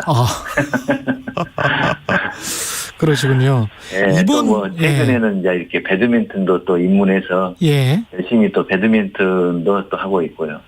정말 대단하십니다. 예. 이번 원정에 동행하는 분들은 누군가요? 대부분 저하고 30년 이상 같이 산행했던 예. 선배, 후배 그리고 뭐 제가 정말 이 대소변도 가리지 못할 그 사고 이후에 예. 뭐 그런 정말 아주 제가 할 수 없는 것도 그런 일들까지 같이 해줬던 그 후배들하고 예. 이번에 정말 손발이 잘 맞춰서 등반할 계획입니다. 이 관련해서 KBS도 동행 취재를 하면서 좀 찍죠? 네네. 2019년에도 같이 갔었고요. 예. 이번에도 지금 카메라 감독 2분과 또 원정 배우 4명, 그래서 총 6명이 출발하게 됩니다. 이 카메라 감독들도 가기 전에 같이 훈련을 해야 되겠죠? 네, 우리, KBS 정하용 감독 같은 경우는. 예. 8,000m 정상에도 올랐었고요. 그리고 2019년에도 거의 정상 직전에서. 예. 힘이 들어서 제가 정상 갔다 올 때 또 기다려주고 있었고. 예. 올해는 정말 꼭, 함께 정상에서. 사진을 찍고, 저의 모든 영상을 기록하겠다고 지금, 마음을 굳게 먹고 있습니다. 브로드피크 이 정상에는 언제 도착하는 게 목표인가요? 지금 코로나로 연기돼 가지고요. 예. 6월 원래 계획은 10일 날 출국이었는데 14일 날 출국을 하게 되고요. 예. 그리고 뭐 베이스까지 가는 동안이 한 뭐 6월 말경이 되고 예. 아마 7월 한 달 등반하면은 7월 말경에 날씨가 좋아지고 모든 조건이 좋다 그러면은 아마 여러분께 좋은 소식을 전해드리지 않을까 그렇게 생각하고 있습니다. 이 브로드피크 등반 성공하면은 장애인 세계 최초로 히말라야 8,000m급 14자 완등, 이게 뭐 역사적 기록인데요. 어떤 생각이 드실지 모르겠습니다. 만약에 정상에 서면. 그 항상 정상에 설 때마다 생각이지만 저는 그냥 이번에도 내가 꿈꾸고 계획했던 숙제 하나 또 했구나 그런 생각입니다. 그리고 안전하게 또 내려가야지 그 마음밖에 없습니다. 지금 산이 특히 이제 그 사고 때문에 그렇게 되셨기 때문에 그 원망스럽거나 그런 적은 없었습니까? 산이? 저는 아직까지 그런 생각을 해본 적도 없고요. 오히려 제가 병원 생활할 때도 손가락이 없어서 뭐 정말 많은 눈물을 흘렸던 게 아니고 앞으로 산에를 갈 수 없다는 거. 그것 때문에 저는 그 석양을 바라보면서 정말 많이 그 한탄하고 눈물을 흘렸던 그 기억이 납니다. 아니 근데 그 일반 동네 뒷산도 아니고 이 지리산만 가도 힘든데 이 뭡니까 히말라야 여기 같은 경우는 굉장히 육체적으로도 힘들 텐데 어떤 마음으로 이겨내시는 겁니까? 아니면 정말 좋아서 그러시는 거예요? 뭐 저는 이 등반을 하다 보면은 더 어렵고 어려운 것을 계속 어떻게 보면 막 그 갈구하고 찾았던 것 같아요. 아니 육체적으로는 안 힘드세요? 뭐 당연히 힘들죠. 뭐 어쩔 때는 이런지 모르고 왔냐고 제가 저한테 혹독하게 소리도 마음속으로 소리도 하고 뭐냐 뭐 아닌 말로 이런 멍청한 놈아 이렇게 힘든지 모르고 지금 온 거냐. 그러면서도 다음에 또 그 다음에 또 더 높은 봉우리를 또 계획을 하고 그러다 보면은 지금의 등반하고 있는 조금 더 낮은 산을 돌아서지 못하게 만드는 거죠. 제 스스로가 제 발목을 잡으면서 또 뭐 그동안에 도와줬던 분들을 가슴에서 상기하면서 오르다 보면은 저도 모르게 뭐 힘이 붙여서 내가 내려간다는 그런 생각은 해보지를 한 번도 안 했던 것 같습니다. 이게 그 단지 어떤 도전의 어떤 메시지만은 아니고 다른 어떤 메시지도 전달하고 싶으실 것 같아요. 이번 브로드피크 정상에 서면. 그렇습니다. 뭐 지금 뭐 누구나 다 뭐 코로나로 인해서 지금 어렵고 힘든 거는 다 마찬가지지 않습니까? 근데 뭐 정말 코로나가 곧 우리나라에 제로가 오는 그날까지 만들어지려면은 내가 조금 힘들더라도 한 발짝 더 앞으로 나가고 그렇게 하다 보면은 언젠가는 코로나도 이겨내고 그래서 이 등반을 통해서 우리 많은 국민들이 위로가 되고 저런 사람도 저렇게 무사 완등을 기원합니다. 김홍빈 기자였습니다. 코로나19를 멈추기 위해 백신 접종이 중요한 시기입니다. 현재 일반 국민을 대상으로 한 코로나19 백신